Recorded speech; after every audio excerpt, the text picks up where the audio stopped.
இன்றைக்கு அநேகருடைய பாதைகள் வேறு விதமாக இருக்கிறது. பாவ பாதைகளுக்கு செல்கிறார்கள். யாரும் நல்பாதையில் நடப்பது இல்லை. இன்றைக்கு அநேகர் போகிற பாதைகளை நாம் பார்ப்போமேயானால் பொல்லாங்கன் வழிநடத்தக்கூடிய பாதைகளாகத்தான் இருந்து கொண்டிருக்கிறது.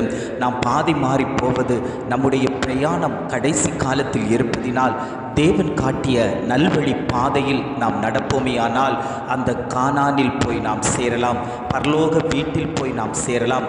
எத்தனை பேர் ஆயத்தமாய் இருக்கிறீர்களோ, எத்தனை பேர் ஜனங்களை ஆயத்தமாய் இருக்கிறீர்களோ அவர்களை நாம் நல்வழியில் நல்பாதையில் நடத்தி அந்த பரம கானானை நோக்கி நாம் ஓடுவோமேயானால் நித்திய ஜீவனை பெற்றுக்கொள்ளலாம்.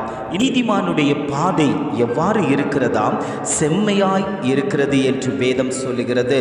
ஆனால் மகா நீதிபரராகிய தேவனுடைய பாதை நம்மை செம்மைப்படுத்தும்.